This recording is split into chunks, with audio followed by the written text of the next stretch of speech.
नमस्कार मंडळी, कसे आहात तुम्ही सगळे मजेत असाल अशी मी आशा बाळगते आणि आजच्या व्हिडिओला सुरुवात करते। तर काय होतं ना, सकाळ संध्याकाळ आपल्या गॅसचा आणि गॅस ओट्याचा खूप जास्त वापर होतो आणि बघावं तर आपल्या गॅसचा आणि गॅस ओट्याचा सगळीकडे असा राडा झालेला असतो। कुठे अन्न सांडलेलं असतं तर कुठे पीठ सांडलेलं असतं आणि बऱ्याचदा आपण गॅस शेगडी जर डीप क्लिनिंग केली नाही तर गॅसची जी फ्लेम आहे ती अशा पद्धतीने केशरी आणि पिवळसर व्हायला लागते। त्यामुळे आपण गॅसवरती जे भांडे ठेवतो त्यावरती त्या भांड्यांच्या बॉटमवरती काळसर असे डाग पडतात आणि ते काढायला खूप नाकीनऊ येतात। त्यामुळेच म्हटलं गॅसची शेगडी, गॅसचे बर्नर, किचन वाट्यावरचे पांढरे डाग कसे काढायचे, गॅसची स्टाईल कशी साफ करायची ते बघणार आहोत। तेही सोप्या पद्धतीमध्ये कसं साफ करायचं तेच आज मी तुमच्यासोबत या व्हिडिओमध्ये शेअर करणार आहे। सर्वात अगोदर आपल्याला बर्नर क्लीन करायचे आहे आणि ते भिजत ठेवायचे आहे, त्यामुळे सर्वात अगोदर आपण ही स्टेप करत आहोत। माझ्याकडे 3 बर्नरची शेगडी आहे, तुमच्याकडे जर 2 बर्नरची असेल तरी सुद्धा तुम्हाला हीच पद्धत वापरायची आहे। यानंतर यामध्ये तुम्हाला टाकायचा आहे 1 चमचा बेकिंग सोडा, इनो जर असेल तर अजूनच चांगलं। त्यानंतर 1 लिंबू टाकायचा आहे। लिंबू कापून घेऊन 1 लिंबाचा रस यावरती टाकायचा आहे। लिंबू तुमच्याकडे नसेल तर विनेगरचा वापर करू शकता। अशा पद्धतीने आपण यावरती लिंबू टाकलं की बेकिंग सोडा आणि लिंबूची यावरती रिॲक्शन व्हायला लागते। यानंतर आपण जे अगोदर पाणी गरम केलेलं होतं ते टाकलं। त्यानंतर यामध्ये 1 चमचा निरमा टाकायचा। हे सगळं एकदम छान प्रकारे मिक्स करून घ्यायचं आणि आता याला साईडला ठेवायचं। चला आता गॅस शेगडी आणि गॅस ओटा कशाच पद्धतीने साफ करायचा ते बघूयात। जर तुमचा ओटा जास्त चिवट झालेला असेल तर इथे तुम्हाला गरम पाण्याचाच वापर करायचा आहे आणि गॅस ओटा सुद्धा जास्त चिवट झालेला असेल तरी सुद्धा आपल्याला गरम पाण्याचाच वापर करायचा आहे। यानंतर आपल्याला इथे टाकायचा आहे 1 चमचा बेकिंग सोडा। यानंतर इथे आपल्याला टाकायचा आहे शॅम्पू ऐवजी तुम्ही निरम्याचा वापर केला तरी सुद्धा चालेल, पण शॅम्पू आणि कम्फर्टचा स्मेल खूप छान असतो आणि क्लिनिंगला मला हे दोन्ही खूप आवडतं। त्यामुळे मी माझा गॅस ओटा कधीही क्लीन करायचा असेल तर मी शॅम्पू आणि कम्फर्टचा वापर करत असते। यामुळे खूप छान स्मेल आपल्या किचन वाट्यावरती दरवळतो। आता गॅस शेगडी तर डीप क्लीन करायची आहे, पण त्यावरती आपण अजिबात पाणी टाकणार नाही आहोत। तर तुम्ही बघू शकता एकदाच मी या पाण्यामध्ये हा किचन टॉवेल बुडवून घेतला आणि एकाच वाईपमध्ये पूर्ण गॅस शेगडीचे डाग निघून गेले।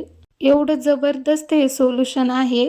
तुम्ही जर गरम पाणी घेतलेलं असेल ना तर तुमच्या शेगडीवरचा जेवढा पण चिवटपणा असेल किंवा तुम्ही काही तळलेलं असेल तर ते सगळं एका वाईपमध्येच निघून जातं। तुम्हाला जर डीप क्लिनिंग करायचीच असेल शेगडीची तर फक्त हे सोल्युशन शेगडीवरती टाका आणि घासणीने घासून घ्या।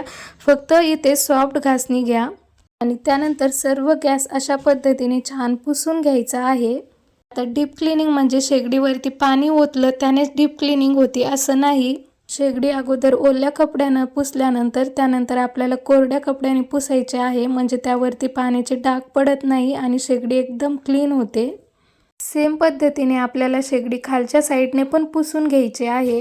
आता गॅस शेगडी आपली एकदम छान प्रकारे साफ झालेली आहे। आता पुढे वळूया आपण किचन वाटा क्लीन करण्यासाठी आणि इथे जे आहे हे सोल्युशन आपल्याला असं ओतून द्यायचं आहे आणि 2 मिनिटासाठी याला रेस्टिंग टाइम द्यायचा आहे। फारच जर घाण झालेला असेल तर अशा पद्धतीने घासणी घ्यायची आणि त्यावरती थोडीशी भांड्याची सोप लावायची आणि अशा पद्धतीने मस्त घासून घ्यायचं। तर बघा आपण ज्यावेळेस भाजीला फोडणी देतो तर गॅसच्या समोरची जी स्टाईल आहे त्यावरती तेलाचे डाग पडतात, त्यामुळे मग ही स्टाईल खूप चिकट आणि चिवट होते। तर मी यामुळे काय करते, प्रत्येक 2 दिवसाला घासणीवरती थोडीशी सोप घेते आणि अशा पद्धतीने घासून घेते आणि हप्त्यातून एकदा मी अशा पद्धतीने सोल्युशन बनवून डीप क्लिनिंग करते। यामुळे किचन जास्त चिकट आणि चिवट होत नाही। आता सेम पद्धतीने आपल्याला खालचं किचन सुद्धा असंच घासून घ्यायचं आहे। ज्यावेळेस हे सोल्युशन आपण यावरती टाकतो आणि 2 मिनिटं ठेवतो ना तर त्यामुळे तुम्हाला जास्त घासायची सुद्धा गरज पडत नाही। तुम्ही जर महिन्यातून एकदाच डीप क्लिनिंग करत असाल ना तर आधी जे आपण सोल्युशन बनवलेलं होतं गरम पाण्याचं, तर फक्त गरम पाण्यामध्ये तो कपडा बुडवायचा आणि त्याने गॅस आणि गॅसच्या स्टाईल आणि ओटा पुसून घ्यायचा। पण मला असं होतं की आपण ज्यावेळेस गॅसवरती काही तेलकट तळत असतो किंवा पिठाचे वगैरे डाग पडतात कितीही पुसून घेतलं तरीसुद्धा क्षारयुक्त पाणी आहे, त्यामुळे पांढरट डाग होतातच. त्यामुळे मी जास्त डिफरन्स देते ह्या गोष्टीकडे. ॲटलिस्ट मी गॅस ओटा घासून स्वच्छ करेल, यामुळे याचा चिकटपणाही जाईल. आणि गॅस शेगडी जास्त पाणी टाकून डीप क्लिनिंग करायची नाही, यामुळे त्याचं जे नोझल असतं ते खराब होत असतं. त्यामुळे गॅस शेगडी आज मात्र मी इकडे स्किप केलेली आहे. आत्ताच मी तुमच्यासोबत एक व्हिडिओ शेअर केला होता, त्यामध्ये मात्र मी शेगडी डीप क्लिनिंग केली होती. आणि आता ज्यावेळेस तुम्ही गॅस वटा अशा पद्धतीने पाणी टाकून क्लीन करता, त्यावेळेस लगेच ते गॅस वट्यावरचं पाणी अशा पद्धतीने वायपरने काढून टाका. ते पाणी अशा पद्धतीने काढून टाका. काय होतं ना, आपण जर हे पाणी लगेच काढून नाही टाकलं ना, तर कुठे कुठे पाण्याचे डाग साचतात आणि मग तिथे लगेच पांढरे डाग पडायला लागतात. त्यामुळे हे असं करायचं. आणि नसेल तुमच्याकडे वायपर तर सरळ कोरडा कपडा घ्यायचा आणि त्याने हे पुसून घ्यायचं.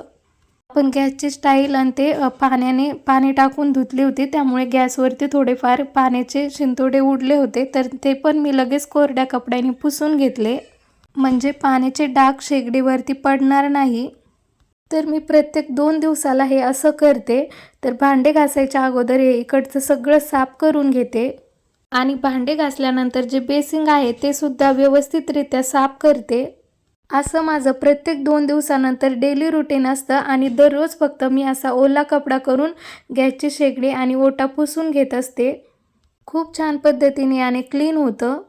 सो अशा पद्धतीने मी पाणी वगैरे टाकल्यानंतर पुसून घेतल्यानंतर परत एकदा मी ओला कपडा केला आणि त्यानंतर परत एकदा हे सगळं पुसून घेतलं ओल्या कपड्याने. शेगडीच्या खाली नकळत आपल्याकडून अन्नाचे कण सांडतात आणि ते तिथेच राहतात. रोज आपण साफसफाई करतो, पण गडबड असल्यामुळे आपण कधी कधी तिथून हात घेत नाही. मग यामुळेच आपल्या घरामध्ये झुरळांची संख्या सुद्धा वाढते. आता आपलं सगळं साफ होईपर्यंत आपले जे बर्नर आहे ते सुद्धा एकदम छान प्रकारे साफ झालेले आहे. तर आपला जो जुना टूथब्रश असतो त्याच्या साहाय्याने आपल्याला हे बर्नर चांगले घासून घ्यायचे आहेत. आता माझ्या बर्नरचे जे होल आहे त्यामध्ये थोडंसं तेल गेलं होतं, त्यामुळे मी हे व्यवस्थित डीप क्लीन करून घेतले. आता बर्नर साफ करणं म्हणजे ज्याचा जो काळा कलर आहे तो पूर्ण पिवळा होणं असं नाही, तर बर्नरचे जे होल असतात ते पूर्णपणे ओपन झाले पाहिजेत, तेव्हाच बर्नर आपले छान प्रकारे क्लीन होतात. माझे हे बर्नर नवीनच आहे, त्यामुळे तुम्हाला याचा कलर पिवळाच दिसत असेल, पण काही काहींचे बर्नर एकदम काळे झालेले असतात आणि काही दिवसानंतर हे पण बर्नर काळेच होणार आहेत. तर अशा पद्धतीने मी हे बर्नर फक्त पाण्यामध्ये स्वच्छ धुवून घेतलेले आहेत. ते जे पाणी होतं बर्नर भिजवलेलं ते पाणी फेकायचं नाही, त्या पाण्याचा वापर आपण बेसिंग साफ करण्यासाठी करणार आहोत. चला आता माझे भांडे सुद्धा घासून झालेले आहेत, तर हे बेसिंग व्यवस्थितरित्या साफ कसं करायचं ते बघूयात. त्यानंतर आपण जे हे सोल्युशन बनलेलं होतं त्यामध्ये बेकिंग सोडा आहे, हे जे लिंब आहे हे यामध्ये एकदम छान प्रकारे शिजलेले आहेत. जेव्हा आपण गरम पाणी टाकलेलं होतं त्यामध्ये, तर अशा पद्धतीने लिंबाचं जे साल आहे ते पूर्ण उलटं करायचं आणि अशा पद्धतीने एकदम छान प्रकारे बेसिंग घासून घ्यायचं. क्षारयुक्त पाण्यामुळे खूप पांढरे डाग पडतात, तर ते ह्या सोल्युशनने घासायचे, सोल्युशन फेकायचं नाही. स्मार्ट पद्धतीने जर आपण काम केलं ना तर खरंच आपल्या पैशांची खूप बचत होते. अशा पद्धतीने मी माझं सर्व किचन साफ करून घेतलेलं आहे. तुम्ही कधी करत आहात? हा व्हिडिओ तुम्ही कोणत्या गावातून किंवा कोणत्या शहरातून बघत आहात ते मला कॉमेंटमध्ये नक्की सांगा. आता तुम्ही ज्यावेळेस बर्नर लावतात तर त्यावेळेस अगोदर त्या हातावरती टॅप करायचं आणि त्यानंतर लावायचं. यामुळे त्याच्या होलमध्ये जे पाणी गेलेलं असतं तर ते निघण्यास मदत होते आणि पूर्ण होल ओपन होते. अशा पद्धतीने माझं पूर्ण किचन साफ झालं. चला आता तुम्हाला स्टार्टिंगला दिसलं असेल की तेल हे कशासाठी वापरलं होतं ते सांगते. ज्यावेळेस आपण किचन वाटा अशा पद्धतीने साफ करतो तर थोड्या वेळानंतर आपल्याला त्यावरती पांढरट असा थर जमा झालेला दिसतो. तर तो थर काढण्यासाठी एक जबरदस्त ट्रिक मी आज तुमच्यासोबत शेअर करणार आहे. तुमचा जो किचन वाटा आहे तो छान असा गुळगुळीत आणि चमकण्यासाठी ही ट्रिक नक्की वापरा. तुम्हाला एखादा कॉटनचा कपडा घ्यायचा आहे आणि जर टिश्यू पेपर असेल तर उत्तम. टिश्यू पेपर घ्यायचा आहे आणि त्याची आपल्याला अशा पद्धतीने घडी करायची आणि त्यानंतर ऑइल घ्यायचं. कोकोनट ऑइलचा आपण इथे वापर केलेला आहे. 1 ते 2 थेंबच आपल्याला यावरती टाकायचं आहे. तुमचा गॅस ओटा यामुळे गुळगुळीत दिसेल, चमकेल आणि पांढरे डागही दिसणार नाही.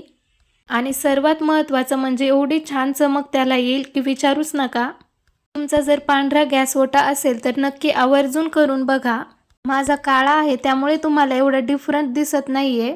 खूप जबरदस्त याचा रिझल्ट आहे. फक्त 2 थेंब टाकायचे आहे. तुम्ही बघू शकता पूर्ण गॅस ओट्यावरती मी अशा पद्धतीने लावलेला आहे. तुम्ही सुद्धा एकदा नक्की करून बघा. व्हिडिओ जर आवडला असेल तर व्हिडिओला लाईक करा, शेअर करा आणि चॅनलला सबस्क्राईब करा.